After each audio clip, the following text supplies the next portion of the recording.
1 heure le dimanche, quoi. Là encore.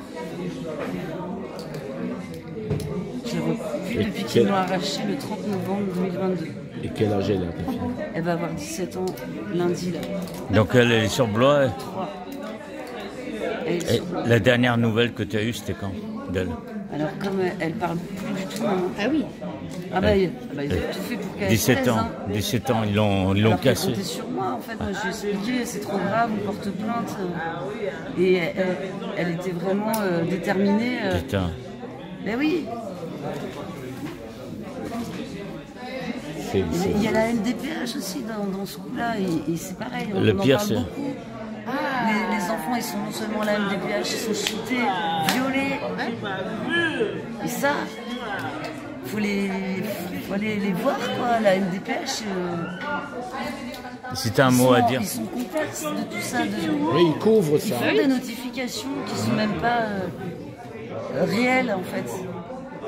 Pour qu'ils aient après tout le système qui va avec, les psys. Ils t'enrôlent là-dedans. Ouais. Et Ils ont mis leur j'ai équipe. droit donc à une expertise psychiatrique. Pourquoi? Ouais. Alors pareil, l'expert, c'est un sexologue pour adolescents. Il faut des J'ai noms. une clinique et j'ai donc enregistré comme ça. Voilà, il l'a dit clairement, j'ai pas de maladie psychiatrique. La fragilité, il l'a même pas perçue parce que en fait j'ai tenu un rôle. J'ai tenu un rôle pour que voilà, je reste calme, sans pleurer, sans tout ça, parce que c'est ça le plus dur à gérer. Et en fait, comme il n'a pas du tout, il a esquivé. Ah oui, c'est très orienté en fait les questions. Quand on fait une soustraction d'enfants, en fait, ils ont des questions Adapté. adaptées. Bah oui, parce pour qu'ils. eux. Oui, Pour bien. eux, Ah bah oui, bien sûr. En l'occurrence. Pour que ça continue. À leur au charge, final, oui, alors, pour ma pomme, mais qu'il n'y a pas d'enquête sur ma fille. Quel genre rien. tu as eu, si on peut en parler? Un quoi? Quel genre de questions tu as eu? Alors. On a un bruit d'un fond. Ça commence, ils te demandent tes parents, qu'est-ce qu'ils font, si tu t'entends bien avec, enfin, ils te font... Ouais, ils essaient de Après, remonter. il m'a dit aussi que j'étais pas obligée de répondre, puisque tu peux être... tu peux garder le silence, en fait. Ah, Didi, quel avantage c'était de répondre à ces questions-là? Alors, Tu vois, là. en fait, moi, j'ai répondu à la majorité de ces questions. Il y en a, de toute façon, je les fais bailler, donc je crois que... Tu l'as endormi. Au bout d'un moment, voilà, il en avait même marre de mon histoire. Merci.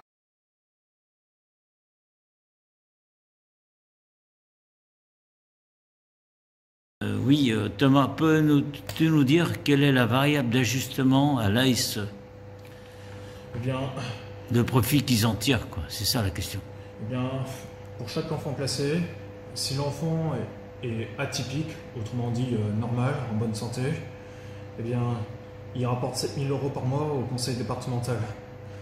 Mais si l'enfant est reconnu handicapé, là, c'est une véritable mine d'or pour ces malfrats.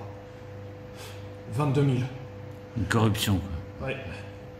Et la corruption ne s'arrête pas là. Parce que les raisons de ces placements, dans la majeure partie des cas, ils sont définis par des charlatans qu'on appelle les psychanalystes. C'est une sorte de secte médicale que la réalisatrice de documentaire, Sophie Robert, dénonce régulièrement dans ses films. Et la manière dont ils procèdent, eh bien, par exemple, ils font croire que les enfants deviennent autistes suite à un syndrome de Munchausen par procuration de la part de la mère. Un peu comme c'est le cas dans l'affaire Rachel, depuis 2015. À l'heure actuelle, d'ailleurs, elle cherche toujours à récupérer ses 3 enfants. Ou sinon, pire, ils ont inventé aussi le terme de syndrome d'aliénation parentale, qui consiste, selon eux, à manipuler les enfants pour qu'ils se retournent contre le parent. Et en général, ce qui pousse les mères à vouloir justement se défendre, bien sûr, c'est lorsqu'il y a un cas d'inceste. Autrement dit, les psychanalystes véhiculent la culture du viol et de l'inceste. Si ça, c'est pas vicieux. En faisant du faux, tout C'est simplement. ça. Oui. Et après, on peut se dire que les autistes, les gars comme moi, sont pas normaux. Pour autant que je sache, moi, j'ai jamais violé personne. D'accord. Tu veux témoigner quelque chose, s'il te plaît? Je voulais effectivement dire qu'il y a des enfants qui n'ont pas de handicap et comme ils se font arracher vraiment violemment de leur maman ou même des parents, hein, parce qu'il y a aussi des papas qui sont victimes de placements abusifs. Ces enfants-là, une fois qu'ils ont une notification MDPH, ils sont médicamentés au point de les rendre encore plus handicapés. Bien sûr. Drogués. Ouais. Comment on peut sortir de cela alors? Est-ce qu'on doit médiatiser? Est-ce qu'il faut en parler? Qu'est-ce que vous en pensez, Thomas? On va continuer à dénoncer dans l'espoir que ça éveille enfin les consciences. Moi, depuis 2019, j'essaye à tout prix d'éveiller des consciences. J'essaie même d'entrer en contact avec des résistants. Impeccable.